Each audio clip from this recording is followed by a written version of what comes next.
أعوذ بالله من الشيطان الرجيم. بسم الله الرحمن الرحيم. السلام عليكم ورحمة الله وبركاته. الحمد لله رب العالمين وبه نستعين. أشهد أن لا إله إلا الله وحده لا شريك له، وأشهد أن سيدنا محمدا عبده ورسوله. اللهم صل وسلم وبارك على سيدنا محمد وعلى آله وصحبه وبارك وسلم. قال رب اشرح لي صدري ويسر لي أمري واحلل عقدة من لساني يفقهوا قولي. قال الله سبحانه وتعالى: وأوحينا إلى موسى وأخيه أن تبوأ لقومكما بمصر بيوتا واجعلوا بيوتكم قبلة وأقيموا الصلاة وبشر المؤمنين. Dan setelah itu kami wahyukan kepada Nabi Musa serta saudaranya Nabi Allah Harun alaihimassalam, hendaklah kamu berdua mendirikan rumah-rumah di Mesir yang bertujuan menempatkan kaum kamu, dan jadikanlah rumah-rumah kamu tempat solat, serta dirikanlah solat di dalamnya, dan sampaikanlah berita gembira kepada orang yang beriman bahawa mereka akan diselamatkan daripada kezaliman Fir'aun dan kaumnya. Sadaqallahul Azim. Surah Yunus ayat yang ke-87. Muslimin, sidang Jumaah yang dirahmati oleh Allah Subhanahu wa taala, pertamanya marilah sama-sama kita memanjatkan setinggi-tinggi kesyukuran kepada Allah yang mengizinkan untuk kita kembali ke rumah Allah, memakmurkannya dengan aktiviti yang selayaknya. Hal ini mengingatkan kita kepada peristiwa yang pernah berlaku pada zaman Sayyidina Umar Al-Khattab radhiyallahu taala anhu pada tahun ke-18 Hijriah, yang dikenali sebagai wabak Ta'un Amwas, yang berlaku di satu tempat yang diberi nama Amwas, satu perkampungan yang berdekatan dengan bumi Palestin. Selepas beberapa bulan, apabila redanya wabak tersebut, Sayyidina Umar turun ke bumi Syam bersama dengan para sahabat, di antaranya Sayyidina Bilal radhiyallahu ta'ala anhu. Ketika itu apabila masuknya waktu solat fardu zuhur, lantas Umar mengarahkan untuk Bilal melaungkan azan. Selepas beberapa bulan langsung tidak ada laungan azan, apatah lagi ibadah solat. Korban mencecah lebih daripada 20,000 orang yang terkorban pada waktu itu, termasuklah sahabat utama Amir Al-Jarrah, Abu Ubaidah Amir Al-Jarrah, yang juga menjadi korban wabak taun. Maka apabila azan dilaungkan, ketika mana Sayyidina Bilal teringat ketika mana azan selepas ketiadaan Rasulullah, ketika itu jugalah laungan azan tersebut mengingatkannya kembali akan baginda sallallahu alaihi wasallam. Begitu jugalah Sayyidina Umar Al-Khattab menangis dengan tangisan yang agak kuat kerana memanjatkan syukur kepada Allah selepas mana diuji dengan ujian yang begitu teruk. Akhirnya Allah Subhanahu wa taala memberikan peluang dan juga keizinan untuk bumi Syam kembali dimakmurkan dengan aktiviti-aktiviti ketaatan kepada Allah Subhanahu wa taala. Alhamdulillah. Jadi moga-moga kita juga termasuk melahirkan perasaan keseronokan ini, sama ada dengan menitiskan air mata ataupun dengan lafaz ucapan syukur alhamdulillah, boleh kembali di rumah-rumah Allah. Dan sudah tentu walaupun tidak sama dengan sebelum-sebelum ini, rasa macam tak mesra je kan, jauh je duduk kan, Tapi cukuplah kita diikat dengan ikatan akidah itu, menjadikan kita tetap akan merasakan tautan kasih sesama kita walaupun tidak boleh bersalaman seperti biasa. Orang Melayu kita ni tak bersalam ni kira sombong lah kan. Tapi kena tahan. Kerana waktu ini kalau kita tak bersalam, orang tak kata kita sombong. Cepat-cepat letak tangan sini. Tapi lah ni dah makin okey dah, Boleh dah pelan-pelan salam sikit-sikit, insya-Allah. Jadi izinkan saya pada malam ini untuk kembali kita berkongsi dalam kitab Iman dan Kehidupan, karya Dr. Yusuf Al-Qaradawi. Malam ni saya nak bawa tuan-tuan kepada topik bahagian belakang sekali, yang pada muka surat 273, iaitu iman menciptakan revolusi dan pembaharuan, yang akan menyentuh beberapa topik, di antaranya kaitan di antara iman dan amal, lebih-lebih lagi pasca Covid, di antara aktiviti utama manusia dan juga umat Islam terjejas, iaitu aktiviti bekerja dan juga bersosial, terjejas teruk. Bila kita tidak boleh bekerja, bermaksud kita tidak boleh bersosial macam biasa. Cuma kita masih lagi boleh bersosial, tetapi bukan melalui medium aktiviti fizikal, hanya melalui maya sahaja.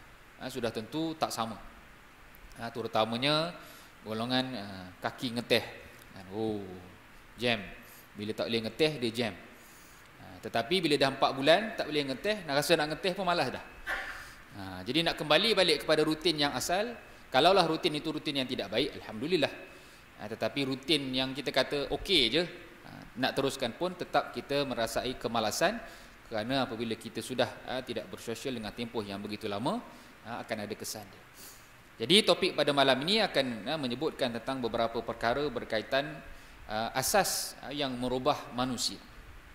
Asas yang mampu mengubah manusia, bukan semata-mata ucapan-ucapan, bukan semata-mata melihat orang lain, tetapi ada satu lagi elemen yang paling penting yang boleh merubah manusia, yang dinamakan sebagai iman.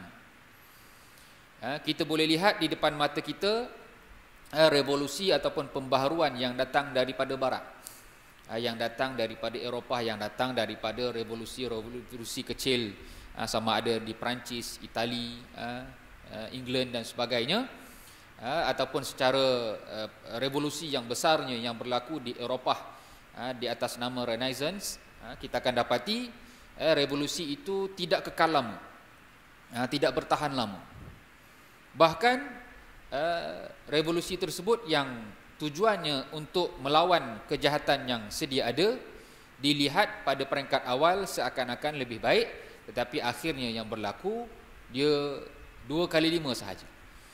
Meruntuhkan kejahatan, naik kejahatan baru. Meruntuhkan jahiliah, naik pula jahiliah yang baru dengan cara yang lain. Hakikatnya dia tidak merubah apa-apa pun. Maka berbeza dengan revolusi yang didatangkan oleh baginda sallallahu alaihi wasallam, mendatangkan kebaikan yang banyak, bahkan ia bukan setakat menghilangkan kejahatan yang ada pada waktu itu, digantikan pula dengan amalan dan perbuatan yang jauh lebih baik daripada aktiviti yang sedia ada. Iman menciptakan revolusi dan pembaharuan. Pembaharuan suatu masyarakat bangsa tidaklah datang dengan tiba-tiba atau kerana kebetulan. Bangsa-bangsa di dunia bangun sesudah tidurnya, menjadi kuat sesudah mengalami kelemahannya, maju sesudah mundurnya, adalah setelah melalui pendidikan yang sihat dan mendalam. Dengan perkataan lain dapat disebut, sesudah mengalami perubahan jiwa dan cara berfikir, berubah daripada diam menjadi bergerak, daripada tidur menjadi bangun, dari perasaan putus asa menjadi bersemangat dan berkemahuan kuat, daripada bangsa yang tidak berbuat apa-apa menjadi umat yang memberikan hasil, dan daripada bangsa yang mati menjadi bangsa yang hidup. Ini di antara intipati pembaharuan yang berlaku dalam dunia, bukan setakat bagi Islam, tetapi seluruh dunia. Dia berlaku di seluruh dunia. sejak daripada tamadun Yunani Greek itu sendiri sehinggalah kepada tercetusnya revolusi di barat, semuanya bertitik tolak daripada perasaan ingin tahu dan perasaan kajian mendalam terhadap ilmu akhirnya berkembang. Kita boleh lihat tamadun-tamadun yang naik dengan asas ilmu walaupun tidak memiliki iman, tetapi mereka bertahan dengan tempoh yang panjang. Dan adanya revolusi yang naik bukan di atas dasar ilmu dan pengetahuan, dia naik cepat, tetapi jatuhnya juga cepat. Antaranya naiknya kekuasaan Mongol, Tatar, naik cepat dalam tempoh 40 tahun dapat naik, tetapi juga jatuh tak sampai pun tempoh 100 tahun, tak sampai, singkat sangat. Kerana apa? Naik bukan di atas dasar ilmu pengetahuan. Kita boleh lihat kesan daripada tamadun keilmuan yang diasaskan pada zaman Yunani Greek, nama-nama Sokrates, Plato, dan nama-nama yang lebih terkemudian daripada itu pun masih lagi tulisan-tulisan mereka kita boleh baca hari ini dan masih lagi membekas dalam sebahagian besar umat, dan begitu juga anak muda pada hari ini. Kerana apa? Dia ada asas-asas yang kuat diperbincangkan sehingga diterjemahkan menjadi revolusi-revolusi besar di barat. Sebab itu kita terkesan. Perubahan jiwa ini merupakan suatu revolusi dan pembaharuan tentang tujuan hidup dan pandangan hidup, cita-cita dan semangat, keinginan dan kebiasaan. Setiap gerakan kebangkitan, revolusi politik dan ekonomi hendaklah sejalan dengan pembaharuan jiwa dan semangat.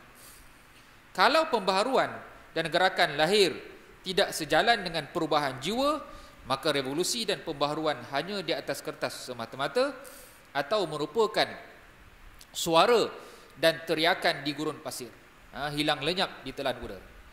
Begitulah sunnatullah, undang-undang Tuhan dalam alam ini, sebagaimana yang Allah Ta'ala sebutkan, innallaha la yughayyiru ma biqaumin hatta yughayyiru ma bi anfusihim. Allah tidak akan ubah keadaan suatu bangsa sebelum mereka merubah keadaan diri, yakni jiwa mereka sendiri. Dan perkara ini juga disebutkan oleh Dr. Yusuf Qaradawi dalam tulisan-tulisannya, menjelaskan bahawa umat sekiranya bahu berubah, mestilah mereka mengubah diri mereka terlebih dahulu, barulah akan terbentuknya sistem yang baik. Adapun kalaulah semata-mata berusaha untuk membentuk sistem yang baik, tetapi tetaplah manusia ataupun penduduk tempat tersebut tidak langsung ada rasa nak ikut sistem, maka dia tidak akan berlaku perubahan sebagaimana yang kita boleh lihat dalam realiti pada hari ini. Kekuatan kaum itu yang menjadi tunjang asas. Jika mereka kuat untuk melakukan perubahan, maka akhirnya mereka lah yang akan berjaya membentuk sistem yang baru. Semata-mata berjaya menyusun satu sistem, tetapi manusia dan penganutnya tidak berjaya nak ikut, maka tetaplah sistem tersebut akan gagal. Kita boleh lihat hari ini kan, macam-macam sistem ada, tapi bila manusia tak nak ikut, bohlah traffic light ke, bohlah highway ke kan, letaklah macam-macam pun, tapi bila manusia tak nak ikut, tetap tidak akan berjaya merubah apa-apa. Mengadakan pembaharuan jiwa dan semangat ini bukanlah hal yang mudah dan ringan, melainkan suatu hal yang berat dan sulit. Maklumlah, manusia ini makhluk yang bertemu dan bercampur aduk dalam dirinya berbagai keadaan dan sifat-sifat yang beraneka ragam. Tentu sahaja termasuk pekerjaan yang paling sulit, memasukkan perubahan ke dalam jiwa, hati dan fikiran manusia. Membendung aliran sungai yang besar dan merubah alirannya, membuat lubang di dalam tanah atau melubang batu yang keras. Selanjutnya merubah benda-benda dalam alam ini jauh lebih mudah jika dibandingkan dengan merubah jiwa, pandangan hidup dan fikiran manusia. Memang betul lah, pada awal-awal dapatnya wahyu, di antara ayat yang turun kata Allah Subhanahu wa taala, inna sanulqi alaika qaulan thaqila, kami akan wahyukan kepada engkau satu ucapan yang berat. Kata para ulama, kenapa ucapan itu berat? Kerana dia berat ketika mana nak merubah diri manusia.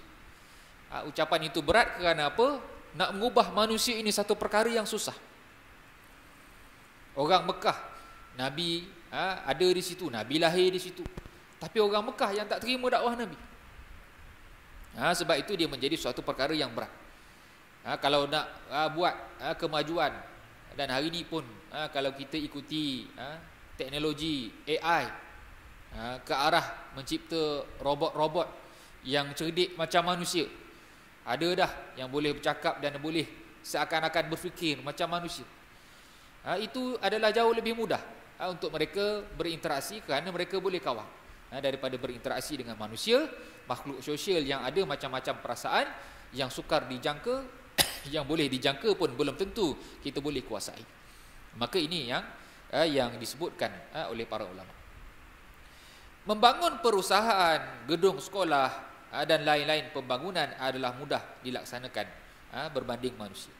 Tetapi membangun jiwa manusia dan merubah pandangan hidupnya adalah suatu pekerjaan yang sulit. Bukan pekerjaan yang ringan membentuk manusia sanggup menguasai nafsunya, kuasa mengekang syahwatnya, mahu memberi di samping suka menerima, membayarkan kewajipan di samping menuntut haknya, yang mengetahui kebenaran dan mempercayainya, serta bersedia untuk menegakkannya. Bukan pekerjaan yang mudah membentuk manusia sampai mengetahui kebaikan dan mencintai kebaikan itu. Covid ni pun bukan semua negara yang letakkan peraturan orang boleh ikut, letak SOP, bukan semua orang boleh ikut. Yang paling gagal menurut SOP ni Barat sendirilah. Kerana apa? Mereka mencipta ideologi yang akhirnya ideologi itu sendiri yang makan tuan. Bila dibuat SOP, peraturan-peraturan seumpama larangan keluar, yang lawan rakyat mereka sendiri. Kerana apa? Manusia bila dia nak benda yang sesuai dengan jiwanya, dia ikut. Tapi bila benda yang disuruh berlawanan dengan apa yang dia nak, maka dia akan lawan. Dan lawan tersebut sampai peringkat boleh berlakunya pembunuhan dan sebagainya. Kita alhamdulillah, rakyat Malaysia, terutamanya kita yang sebahagian besarnya orang Islam, kita memiliki asas pengetahuan yang baik dan juga memiliki disiplin yang baik. Kerana apa? Kerana adanya iman. Kita tahu batas perkara yang kita boleh lawan, perkara yang kita boleh tegur, dan kita juga mengetahui batas perkara-perkara yang tak perlu pun untuk kita lawan. Walaupun mungkin kita ada rasa tak puas hati, kita hanya suarakan sahaja. Tapi kalau tak diterima, kita masih lagi boleh berlapang dada. Contoh SOP masjid surau lah. Sel ketat no. Mamak okey kan, pasar raya okey, masjid surau lah. Payah no. Kita sebutlah sekian. Tapi tetap kita ikut SOP kan? Kita ikut. Kerana itu sifat orang beriman. Kita hanya suarakan apa yang kita rasa tak kena dan tidak adil, tetapi selagi mana benda tersebut tidak adanya arahan-arahan yang baru, kita tetap akan akur kepada arahan tersebut. Ini kelebihan yang Allah Taala berikan kepada orang beriman. Keresahan yang ada dalam dirinya tidaklah sampai peringkat sebagaimana yang berlaku di barat. Manusia yang mahu bersusah payah dan letih untuk memperbaiki mana yang rosak, memanggil orang lain kepada kebaikan, menyuruh berbuat baik, mencegah kemungkaran dan rela berkorban dengan diri dan harta benda di jalan yang hak, sungguh membentuk manusia itu pekerjaan yang sukar dan tidak mudah dicapai. Ini realiti. Tetapi iman satu-satunya yang menimbulkan keajaiban. Iman dapat mempersiapkan jiwa manusia untuk menerima asas-asas fikiran yang baik, biarpun di dalamnya tersembunyi kewajipan, pengorbanan dan kesulitan. Iman satu-satunya unsur yang dapat mengadakan perubahan dalam jiwa manusia dan menjadikan manusia dalam bentuk yang baru, sehingga berubah tujuan hidupnya dan jalan yang ditempuhnya, berubah tingkah laku, pandangan hidup, perasaan dan pertimbangannya. Kalau kita perhatikan keadaan orang dalam dua masa, ketika mana dia masih lagi kafir dan ketika mana dia beriman, nescaya jelas bahawa orang yang di masa kedua bukan lagi orang yang sama di masa pertama, walaupun nama dan bentuk tubuhnya tidak berubah. Iman memberikan pengaruh yang cepat dengan tidak memandang umur dan tingkat penghidupan. Tidak seperti yang ditetapkan oleh ahli-ahli ilmu jiwa, psikologi dan pendidikan yang menentukan syarat-syarat untuk berhasilnya masa pendidikan. Di kalangan ahli ilmu jiwa ataupun ilmu psikologi menetapkan umur tertentu bagi seseorang untuk menerima dan membentuk tingkah lakunya iaitu masa kanak-kanak. Apabila seseorang telah dalam suatu sifat dan keadaan yang khusus, maka kata ahli itu sukar untuk berubah kerana telah menjadi kebiasaan dan sifat yang tetap. Tapi lain halnya dengan iman dan pengaruh keagamaan. Apabila iman telah mendalam dan telah bersemi dalam jiwa, nescaya ia sanggup merubah tujuan hidup seseorang, merubah pandangan hidupnya tentang alam dan kehidupan terhadap segala sesuatu dan segala pekerjaan. Iman memperlurus tingkah lakunya berhadapan dengan Allah dan sesama manusia. Itu tidak terbatas dalam masa kanak-kanak dan umur muda, umur dewasa dan masa tua. Satu perkara yang disebutkan oleh golongan pakar lah, kita kata dalam bidang psikologi, kalau nak ubah orang ni ada timing dia, umur dia. Masa kanak-kanak lah. Benda tersebut pun memang ada dalam Islam sebenarnya. Tetapi sampai satu peringkat mereka kata apa? Manusia ini kalau dah sampai satu masa tak boleh berubah, dia takkan ubah. Tetapi dalam Islam ada benda yang lebih kuat daripada setakat perubahan akal tadi itu, yang dinamakan sebagai sentuhan iman. Dan didatangkan beberapa contoh dalam lipatan sirah dan juga sejarah kaum terdahulu, yang mana iman ini telah berjaya merubah segala-galanya. Tak kira umur, muda ke tua ke, boleh berubah. Baru ni sempatlah kita bertemu dengan individu yang dia dalam bidang pusaka lah, dalam bidang urusan harta pusaka dan sebagainya lah. Jadi ada beberapa perkara yang dikongsikan kepada kita, mengingatkan kepada kita tentang keinsafan dan meletakkan satu pengharapan untuk manusia itu berubah dengan sebab doa kita. Dia sebutkan ada keluarga yang bila panggil dia untuk urusan harta pusaka, nak buat hibah.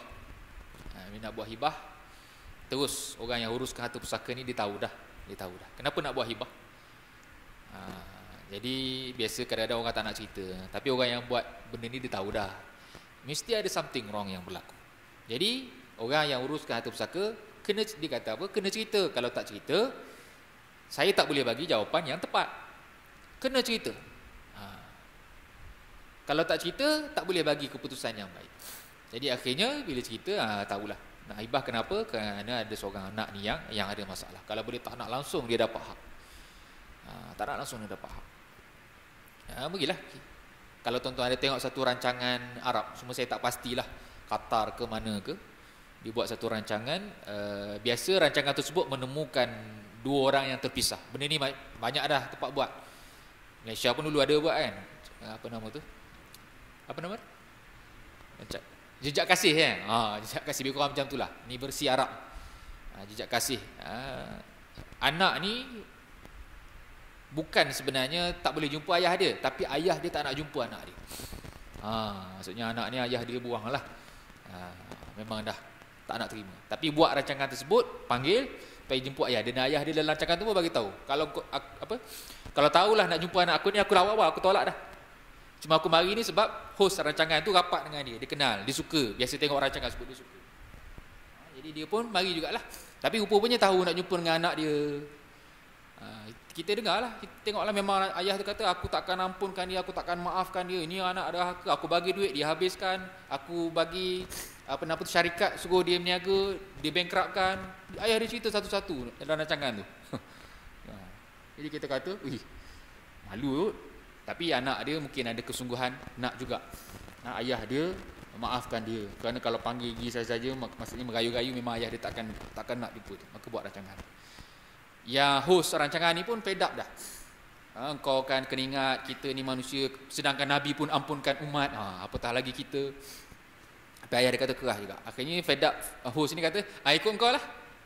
Okay, sekarang aku serah pada kau. Kau nak maafkan dia ke tak nak? Akhirnya ayah dia diam. Habis itu barulah ayah kata, baiklah, aku maafkan dia. Jadi benda ni yang disebutkan oleh orang yang uruskan harta pusaka ni, walau macam mana pun kita benci kepada anak kita, jangan sampai hak yang sepatutnya memang ada dah hak dia secara sah kerana dia anak kita, kalau tak nak bagi pun beberapa bahagian, tinggalkan satu. Contoh tanah ada 10 kan. Ni semua hibah kan. Tapi satu tanah ni jangan hibahkan, biar. Paling kurang tanah, rumah, kereta jangan hibahkan, biar. Kerana apa? Ada bahagian dia tadi ni secara syar'i, memang ada hak dia. Yang dia boleh tuntut. Kalau dia tak tuntut pun tetap dah tergezet dah. Kerana apa? Dia darah daging kita. Kerana dia kata apa? Ada satu kes memang bila panggil apa nama tu, dia untuk sebutkan bacalah wasiat ke apa kan, semua harta ni dah dihibahkan sekian, tapi yang ni sahaja yang tak dihibahkan, ada bahagian dia. Maka dengan sebab ada bahagian dia tadi tu, itulah permulaan yang baru dalam hidup dia. Dia tahu bahawa orang tua dia masih lagi sayangkan dia. Maka dengan sebab ada bahagian dia yang sikit tadi tu, dia tak minta pun bahagian-bahagian lain yang banyak, dia terima bahagian yang sikit tu, dan lepas tu dialah anak yang paling jaga kaum keluarga dia yang tinggal lepas tu. Maka ini yang kita kata, iman itu memang ada kesan yang besar untuk merubah seseorang. Walau macam mana kita benci pun kepada, yalah, masing-masing ada sejarah hidup yang takkan sama. Setiap orang, ujian setiap orang takkan sama. Kenapa buang anak, kenapa tak terima anak, dia yang rasa. Lah anak sendiri kita tahu. Kita tengok anak Ustaz Zali pun kita faham kan. Jadi itu. Tapi gambarannya, jangan sampai tak ada ruang langsung yang kita berikan untuk dia berubah selepas ketiadaan kita, kerana kita nak dia selamat di akhirat nanti. Jadi itu yang paling penting yang perlu kita sedar. Baik. Ada beberapa perkara yang disebutkan, antaranya kisah ahli sihir Fir'aun. Ahli sihir Fir'aun ini antara kisah yang paling menarik. Bagaimana ahli sihir yang kita kata dah menjadi pakar lah. Wallahu a'lam berapa ramai, tetapi dalam beberapa tafsir, saya tak ingat tafsir yang mana, menyebutkan jumlah ahli sihir Fir'aun pada waktu itu yang lawan Musa itu mencecah 70 ke 80 ribu orang. Ramai lah. Janji untuk lawan pada hari raya Mesir lah, hari raya kita. Jumpa pada hari raya supaya ramai orang boleh datang tengok perlawanan di antara Musa dengan Harun. 2 orang ni je, dengan Bani Israel beberapa orang je lawan dengan Alisi. Berapa ramai yang betul-betul lawan Musa itu wallahualam, tapi ramai. Kalau ikut jumlahnya cecah ke 70-80 ribu, tapi dipanggil wakil setiap daripada daerah berapa wallahualam. Semua ramai. Jadi ahli sihir ni memang kuatlah beramal dengan sihirnya, dan sudah tentu mereka bukan orang yang muda, orang yang dah berumur lah. Berapa umurnya? Mungkin kita kata 40-50 tahun ke atas lah.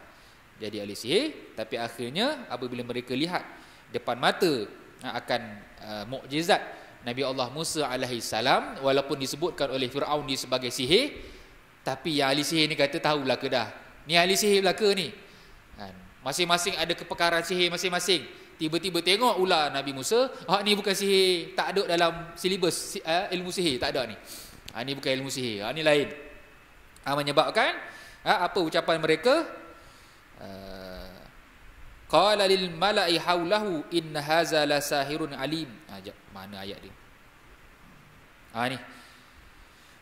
Fa alqa Musa asahu fa iza hiya talqafu ma yafikun fa ulqiyas saharatu sajidin qalu amanna bi rabbil alamin rabbi Musa wa Harun, ila akhir ayat. Masa-masa tu juga, bukannya balik rumah fikir pelik tadi, tak, masa-masa tu juga tengok keluar sahaja apa nama tu ular Nabi Allah Musa, masa tu juga mereka kata ni sungguh-sungguh dah, sepanjang ngaji sihir tak pernah jumpa begini. Ini ialah yang benar-benar hamba Allah, dan kami beriman kepada Tuhan Musa dan juga Tuhan Harun. Maka umur waktu tu tua dah, tapi tetap faktor iman itu memberikan perubahan yang besar kepada mereka. Begitu juga dalam surah Toha Allah Ta'ala sebutkan apabila mereka beriman, Fir'aun jadi marah. Fir'aun jadi marah, kata Fir'aun, qala amantum lahu qabla an adhana lakum innahu lakabirukum alladhi allamakumus sihra. Fir'aun berkata, mengapa kamu beriman kepadanya sebelum aku beri izin? Sesungguhnya dia adalah pembesar kamu yang mengajarkan sihir kepada kamu. Fir'aun pun jadi pening. Tiba-tiba yang ajar sihir selama ni rupanya Musa. Padahal tak masuk akal lah tuduhan. Sebab tu tuduh-menuduh ni perlu dibuktikan dengan fakta kan. Semua orang boleh tuduh macam-macam. Lihatlah bagaimana besarnya perubahan yang timbul dalam diri orang-orang yang pandai sihir itu setelah mereka beriman. Pandangan dan pertimbangan mereka telah berubah seumpama siang dan malam.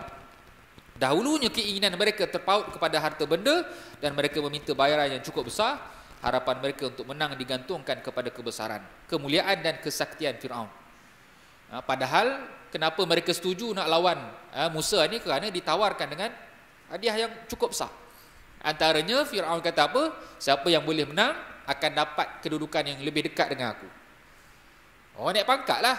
Naik pangkat. Siapa tak nak? Menjadi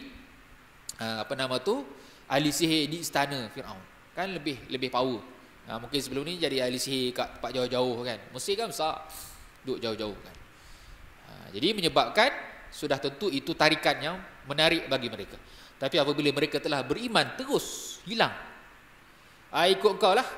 Hari ni kami beriman dengan Musa dan Harun. Apa kau nak buat pada kami, lantak kau. Tak heran dah. Ini nilaian yang berjaya mengubah orang beriman. Dan benda ni tak ada dalam anutan agama lain. Kemudian disebutkan juga kisah Sayyidina Umar Al-Khattab. Sayyidina Umar Al-Khattab ni kisah masyhur kan. Sayyidina Umar Al-Khattab zaman bekeng dia pun sendiri pernah terlibat dalam usaha untuk menyeksa umat Islam kerana ikut Muhammad. Dia pun pernah ikut. Bahkan dia antara orang yang paling terkehadapan bincang. Dia orang paling muda tapi dia orang paling terkehadapan. Menyebabkan pembesar-pembesar Quraisy yang lebih berusia daripada dia pun ada yang marah. Kenapa kau ke depan sangat? Aku kan ada. Kerana kadang-kadang pandangan Umar itu dilihat lebih realistik dan lebih baik bagaimana untuk lawan Muhammad. Kerana cadangan-cadangan dia datangkan rasional. Sayyidina Umar memang daripada dulu rasional. Tapi bila dia masuk Islam, rasional dia jauh lebih baik. Kerana dulu pertimbangannya hanya semata-mata kepada kaum, kepada bangsa, kepada satu urusan yang tidak ada keterikatannya. Sebab tu bila dia masuk Islam, dia jadi orang yang paling kuat hujahnya. Dan Sayyidina Umar sendiri pun kenapa dia tebang Syajaratul Ridwan. Dia tebang kerana dia takut sunnah yang tak betul ni akan diteruskan. Dia risau. Sebab tu dia tebang. Kerana dia pernah berada pada zaman ta'assub. Dia tahu ada benda-benda yang sebenarnya baik tetapi ada kesan-kesan buruknya kepada generasi-generasi mendatang. Baik, itu contoh kisah Nabi Allah Sayyidina Umar Al-Khattab. Begitu juga dengan kisah seorang wanita yang bernama Khansa. Seorang wanita yang bernama Khansa. Kalau level kita hari ni, Khansa ni sama saya lah. Cuma orang perempuan. Penyair. Dia sangat-sangat hebat dengan syair-syair dia. Dan syair dia pun hari ni masih lagi disebutkan oleh para ulama dalam tulisan-tulisan kitab sirah. Khansa ni dia ada sejarah yang cukup menyedihkan. Di antaranya kisah kematian saudaranya yang bernama Sakhar. Dan kematian Sakhar ini cukup menyedihkan Khansa. Dia sedih sangat. Bila dia sedih sangat, dia tulis syair. Antara syair itu bunyi, setiap matahari terbit menimbulkan kenanganku kepada Sakhar. Aku pun mengenangnya. Setiap matahari terbenam, kalau seandainya tidak banyak di sekelilingku orang-orang yang meratapi saudaranya, tentu aku akan membunuh diri. Banyaklah syair dia. Memang sedih sangat dengan kematian saudara ni. Tetapi apabila Khansa masuk Islam, dia berubah menjadi wanita yang jauh lebih baik daripada tadi. Melalui kisah ketika mana pada zaman Sayyidina Umar Al-Khattab berlakunya satu peperangan namanya Perang Qadisiyah lawan Parsi. Ketika itulah Khansa ini dihantar 4 orang anak dia masuk medan perang. Ini Khansa ini kalau kita cari dalam sirah pun memang cerita dia agak masyhur. Daripada zaman Nabi sampailah kepada zaman Sayyidina Umar. Memang sentiasa disuka bacakan syair-syair dia. Bahkan bila dibaca syair-syair zaman jahiliah ni kepada Sayyidina Umar, orang lain marah dia. Kenapa baca syair-syair zaman dulu ni dah lah tu. Kalau kita hari ni dah lah tu, baca Quran lah. Lebih kurang macam tu lah. Tapi Sayyidina Umar tak marah dia. Sebab itu dia kata apa? Dalam banyak-banyak orang lain kata Sayyidina Umar ni dia seorang yang bengis, dia seorang yang keras, tapi tidak bagi aku. Khansa ni suka dengan Sayyidina Umar. Kenapa? Dia cukup rasional. Dan dengan sebab dia lah aku jadi jauh lebih baik daripada sebelum-sebelum ini. Jadi dalam perang Qadisiyah ini di bawah Panglima Sa'ad bin Abi Waqqas, Khansa ni hantar 4 putera dia, dan nasihat dia, saya tak bacalah nasihat dia, nasihat yang kita kata jauh lebih rasional ketika mana dia berada pada zaman jahiliah. Dan apabila 4 orang anaknya semuanya mati syahid, dia sedih. Dia sedih, tapi kesedihannya bukan sebagaimana sedih ketika mana matinya Sakhar, bahkan kesedihannya bersyukur kerana apa? Alhamdulillah aku sudah ada orang yang akan tarik aku di akhirat nanti untuk masuk syurga Allah Subhanahu wa taala. Ini beza watak, berbeza. Kerana apa? Pandangan kita ketika dah beriman kepada Allah dengan pandangan orang yang sebelum ini kufur kepada Allah, kata apa? Tujuan hidupnya itu jauh berbeza. Kita ada matlamat yang jauh lebih kuat daripada itu. Pasal PKP, antara benda yang kita runsingkan apa dia? Berahlah, duit kan. Ada orang yang rezekinya baik, tapi ada orang yang tak bernasib baik. Ada orang yang masa PKP bisnes dia naik, ada orang masa PKP buat tak jadi belaka. Jadi pergantungan ketika itu macam mana? Nak pergi jumpa kawan-kawan tak boleh, duduk rumah je. Jadi ketika itulah yang menjadi ukuran kita adalah hubungan kita dengan Allah Subhanahu wa taala di atas dasar keimanan. Bukan lagi di atas dasar material. Dia kita perlukan kepada material, kita perlu cari duit, tak boleh keluar rumah, macam mana? Maka pergantungan ketika itu bukan lagi pergantungan semata-mata duit, tapi pergantungan iman dengan Allah Subhanahu wa taala. Kita boleh survive sampai hari ini kerana apa? Yakin pertolongan Allah taala akan ada dekat untuk orang-orang yang beriman. Cuma syarat dia kena ada usaha juga. Kerja ini tak dapat, kena buat kerja lain, kena buat macam-macam kerja. Yang paling penting usaha itu kena ada, lalu akhirnya Allah Ta'ala beri rezeki dengan macam-macam perkara. Mungkin bukan dengan nikmat duit yang banyak, tapi cukup makan, cukup kasih sayang dan sebagainya. Baik, dan beberapa kisah lagi lah yang lain yang boleh kita sebutkan. Begitu juga satu kisah yang diriwayatkan oleh Imam Muslim dalam hadisnya tentang seorang lelaki. Seorang lelaki yang pernah menjadi tetamu Rasulullah. Dia pernah menjadi tamu Rasulullah. Pada waktu itu dia jahiliah. Rasulullah suruh supaya diperah susu seekor kambing untuk laki itu diminum sampai habis. Mungkinlah kita kata satu bekah, satu jug tu. Perah, diminum sampai habis. Perah lagi kambing kedua, bagi lagi, minum habis. Sampailah kepada kambing yang ke-7, dan 7 itu dia minum habis belaka. Orang datang rumah minum 7 jug. Ni tak patut ni kan. Tapi yalah, tatamu. Jadi tetap kewajipan orang Arab pula dia terkenal dengan memuliakan tetamu. Saya pernah lah dimuliakan oleh orang Arab. Kita tak lagak nak makan sungguh. Kerana bagi dia, kalau kita tak makan, kita jahat. Kena makan habis. Makan orang Arab tuan-tuan bayangkanlah. Ayam seekor kongsi makan 4 orang.